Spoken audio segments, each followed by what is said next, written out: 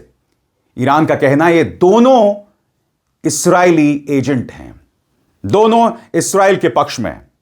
और सवाल उठ रहे हैं एक और शख्स पर, सऊदी के प्रिंस मोहम्मद बिन सलमान। मैं आपके सामने कुछ और नहीं करूंगा दोस्तों, मैं आपको बताना चाहता हूं इस मुद्दे पर क्या कह रहा है न्यूयॉर्क टाइम्स। गौर फरमाएं।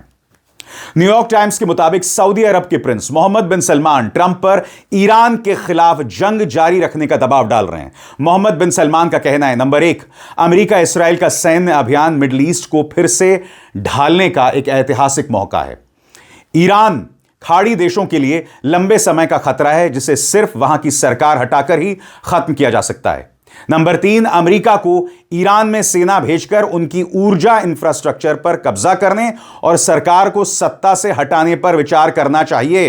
यानी कि मोहम्मद बिन सलमान साफ तौर पर कह रहे हैं कि ईरान को तबाह किया जाए, अमेरिका सेना भेजे। क्या यही वजह है कि बड़ी तादाद में अमेरिकी सैनिक जो हैं वो बढ़ रहे हैं? इससे पहले कि मैं आगे बढ़ूं, आप सबसे मैं अपील करना चाहता हूं कि मेरे इस चैनल को ज्वाइन कीजिए। 3 विकल्प आएंगे और मेरे हाथों को मजबूत कीजिए। स्वतंत्र और आजाद पत्रकारिता का समर्थन कीजिए, सच में मेरा साथी बनिए। बहुत आसान है दोस्तों, इस ज्वाइन बटन को दबाइए और आपके सामने आएंगे ये 3 विकल्प। इनमें से एक चुनिए और सच के इस सफर में मेरा साथी बनिए। इससे पहले दोस्तों कि मैं आपको बताऊं कि बातचीत को लेकर क्या हो रहा है, क्योंकि यह आपके लिए जानना बहुत जरूरी है। पिछले 12 घंटों में जब आप सो रहे थे, खबरें किस अंदाज में तेजी से बढ़ी है, यह आपके लिए जानना बहुत जरूरी हो जाता है। मगर सबसे पहले जो बड़ी ब्रेकिंग न्यूज पिछले 12 घंटों में बीती रात आपके स्क्रीन पर, इराकी ग्रुप का दावा, पिछले 24 घंटों में यूएस ठिकानों पर 23 हमले। इराक की इस्लामिक रेजिस्टेंस नाम की ग्रुप ने कहा है कि उनके लड़ाकों ने पिछले 24 घंटों में इराक और आसपास इलाके में दुश्मन के ठिकानों पर 23 हमले किए। उनका कहना है कि इन हमलों में 2 दर्जन ड्रोन्स और मिसाइलों का इस्तेमाल हुआ। यह ग्रुप असल में ईरान समर्थित मिलिशिया का नेटवर्क है, जिसमें ताकतवर काताइब, हिजबुल्लाह जैसे ग्रुप्स शामिल हैं। और जैसा कि अल जजीरा की खबर बता रही है, ट्रंप अब भी कह रहे हैं कि बातचीत हो रही है, मगर तेहरान में, साउथ तेहरान में 12 लोगों को बमबारी में मार दिया गया। यानी कि लगातार ईरान को भी जबरदस्त नुकसान हो रहा है।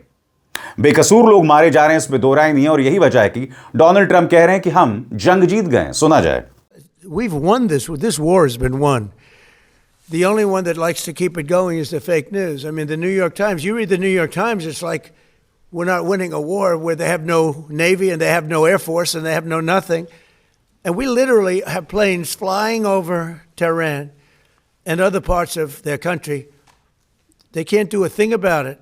For instance, if I want to take down that power plant, that very big, powerful power plant, they can't do a thing about it. It's like, take me. That's all they can do. And yet, if you read the New York Times or if you watch ABC fake news or NBC fake news, you'd say it's a close battle. It's not a close battle. और मैंने बाकायदा प्रमाण के साथ आपको बताया कि जंग को लेकर दरअसल हालात हैं क्या। अब बात की जा रही है एक शख्स की, JD Vance.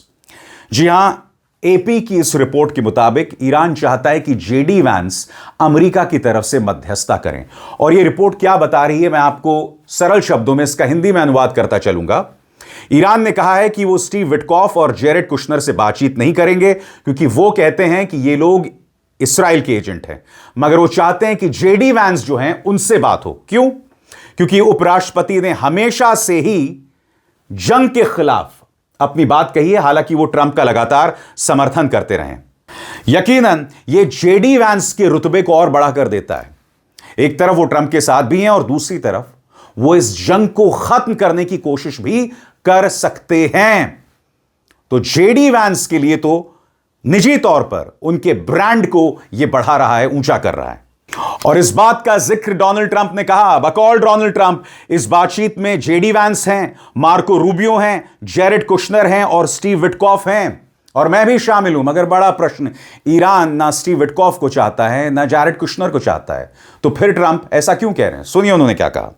He's involved in them. JD is involved, and Marco is involved, and Jared Kushner is involved. Very smart guy, and Steve Witkoff, smart guy, is involved, and I'm involved.